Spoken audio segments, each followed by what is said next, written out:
Yes, I know I am late. Again. Wow, I need to get myself together because this is really difficult to do. I was originally going to do it last week, except, well, I didn't have much time last week to film. I only was able to get one video out, which was my AirPods Pro video on my tech channel, but... Anywho, this is not the tech channel, and let's get to what I was going to discuss last week, shall we?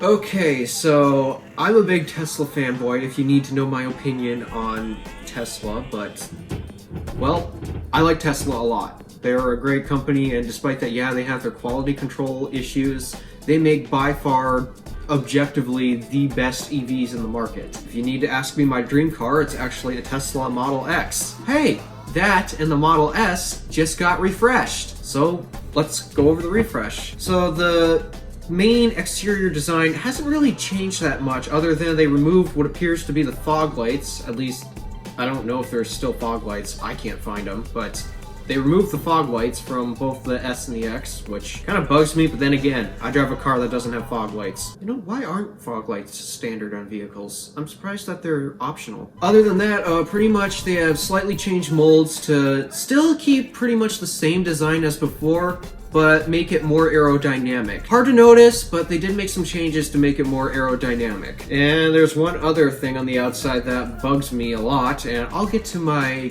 two complaints about the latest S and X refresh later, but let's hop in on the inside because that's where the major changes are. Brand new interior, I love it. I was fine with the original vertical 12-inch display because I thought it made the car look a lot more interesting and abnormal compared to every other car with their standard widescreen display. I think it's fine, especially since it's a 17-inch display. 17 inches! My car doesn't even have a display other than just the radio clock and presets. How big is that? Not even 8 inches. That radio head unit itself isn't even 8 inches.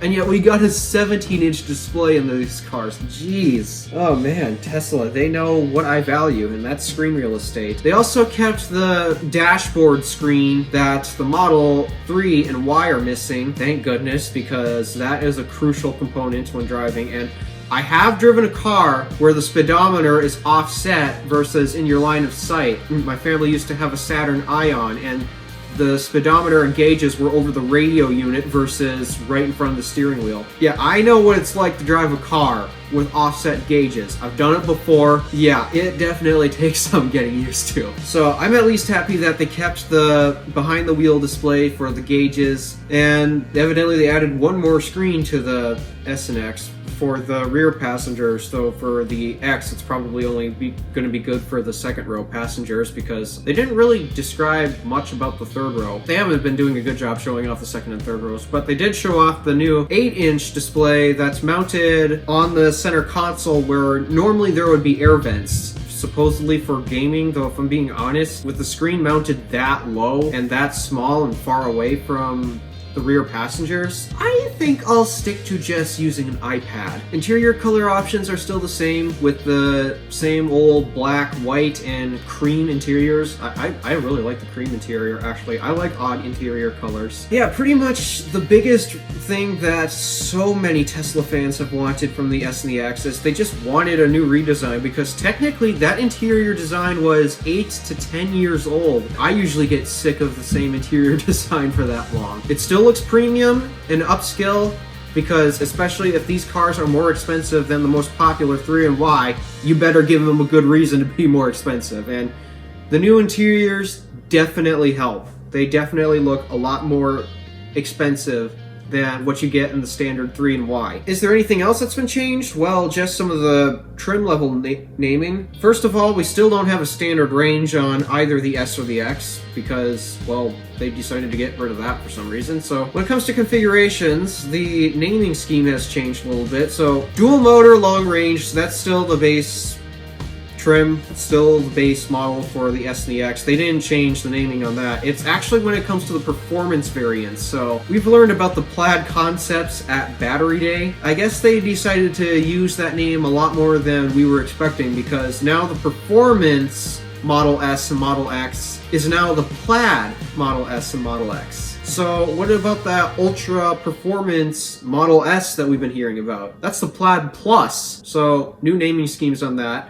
It'll also be able to take the Model S at a whopping 520 plus miles. My Buick Lucerne can't even hit 400. When people say that, the range is horrible. Oh, I'm so bugged about the range.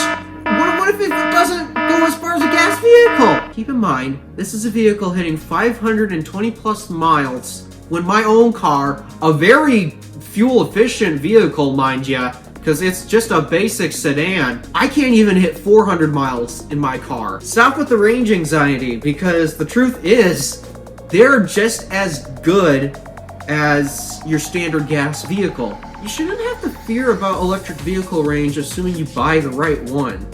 So stop with the whole range anxiety, because they're literally just as good as our standard gas vehicles. I know this because I drive one. Alright, now let's get into the two things that I absolutely despise of the new redesigns on both the X and the S.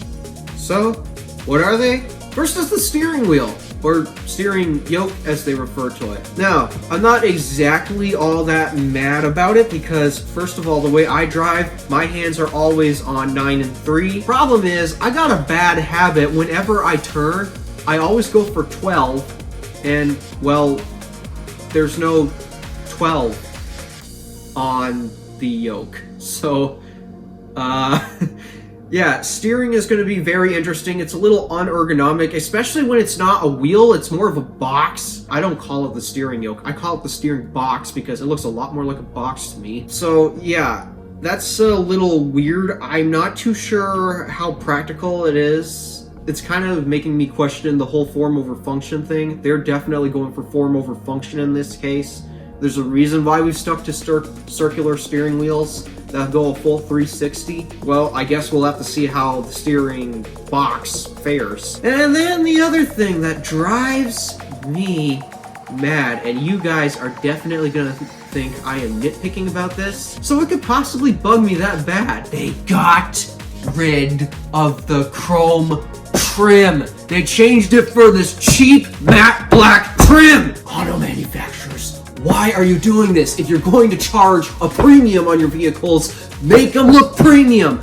Cheap matte black does not equal premium. So, if I were to buy one of them, I am definitely getting the matte black trim wrapped in chrome because that is not expensive and flashy looking. I like flashy looking if I'm going to pay $80,000 for a Tesla. You're going to charge a premium, make it look premium. Cheap matte black does not equal premium. I don't know why Marquez Brownlee has set this trend because it is a terrible and annoying one. Okay, those are pretty much the updates to the new Teslas. And yeah, for your information, I am a Tesla fanboy, so maybe expect some more Tesla news because wow, are they really hitting the news lately. But that doesn't mean I'm not going to talk about any of the mainstream automakers as well. Thank you for watching. Do me a favor and check out the rest of the network and interact with the buttons below. My name is Alpha DeWolf. Random Alpha, signing out.